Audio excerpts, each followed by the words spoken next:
My name is Deanna Bobbitt, and I am currently enrolled in early childhood education at Rowan-Cabarrus Community College.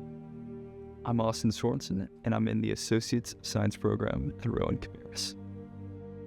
By the time I was 18, I had 2 children, so I had to step out of childhood and make adult decisions.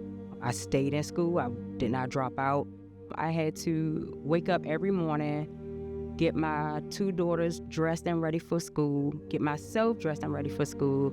I would then have to walk 3.5 blocks to take one to daycare, and then I would have to get on a city bus to go to another side of town to drop another one off at daycare, and then get back on a city bus and get to high school in the morning. And this was all before 8:15.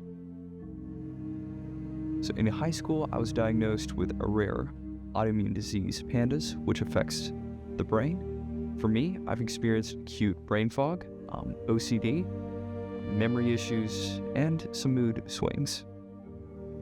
I was working on my school, and I was just really struggling to retain the information. Like, I would read a sentence, and 5 seconds later, it was like, poof, it was gone. Could not remember anything. Reading became laborious. Just really focusing became an issue. It was hard to even think through tasks in the day, like, for example, how to make a sandwich, how to clean my room, how to best do things. Everything became muddled. And I began to wonder, like, something wasn't right. The decision to go to college was really a non-negotiable. So I ended up going to a school in Boston, Massachusetts, Wentworth Institute of Technology. I majored in mechanical engineering technology. It was a 5-year program, and I did 4 years there, 4.5, so to speak. I did not finish. I did not get my bachelor's degree because there was no more financial aid. I did not have any scholarships, and I did not have a college savings account to continue to pay for school. So there I was, 4 years in, about a semester and a half away from completing my program, and then I was $80,000 in student loan debt. The PANDAS forced me to take a little bit of time off from school, take a couple months as I regrouped and regained some health.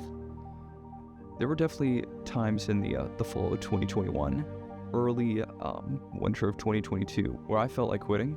It would have been so much easier. It, in a way, would have been a lot simpler up front, but I knew that that would not pay in the long run, and I wanted more for my life. That's why I kept going.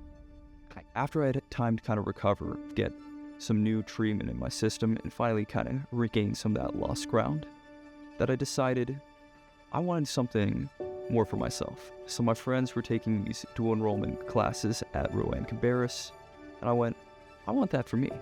And so I decided that Rowan-Cabarrus was definitely worth the shot. That's why I took my first classes. It took me 20 years to build the courage to re-enroll in college. There were many moments where I felt like I could not go back to school. I could not re-enroll in school. It was either I didn't have the financial capacity, I didn't have the time, I didn't have the energy, and I talked myself out of it a lot. There wasn't one big moment that helped me come to the decision to enroll in school. There were a lot of small moments that built up to it, watching other teachers in classes, being a TA, seeing that I was making a difference with my small groups and that children were growing and that they were learning and they were receiving the help that they needed from me. Watching my daughter go through the process to want to enroll in school, just those small moments led me to see that enrolling in school again was an option, and I could do it. But as I transitioned from a CCP student to working towards my associate science here at Rowan-Cabarrus, I wasn't totally sure how we were going to pay for that. At the time, it was just a little bit of an increased stressor as I pursued my college journey. Through receiving the scholarship, it allowed us to remove the burden of that tuition, and instead we were able to use those funds to put towards supplements, medications, continued care. It reduced the cost of my books, reduced the cost of my tuition, so I was able to save more there. The scholarship for me on a month-to-month basis saves me the money that I would have to spend to pay for college. I can use that towards groceries for my family. I can use that towards field trips for my children. I still have 3 children in school right now, in grade school. And being able to take that money and recoup it and take care of my household helps a bunch.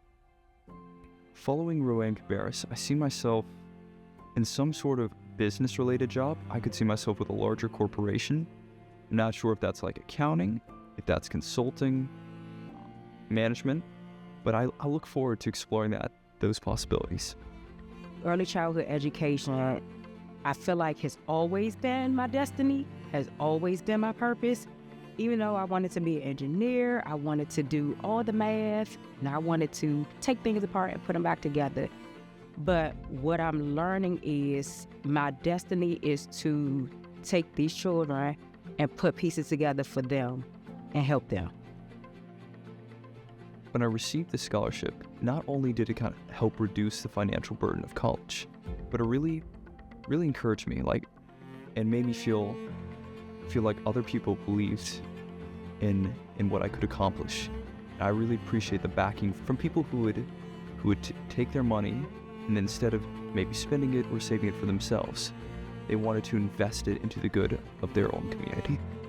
Your contribution, your heart to pour into, to invest into students, it does not end. You are contributing to the future of people who want to contribute to the future of more people who want to contribute to the future of more people. I want my kids to be proud that their mom did something hard. Being a parent, being a wife, being a student, being a full-time employee, I want them to know that if I can do it, then they absolutely can. I owe them that much to just give and to do and to persevere and keep going.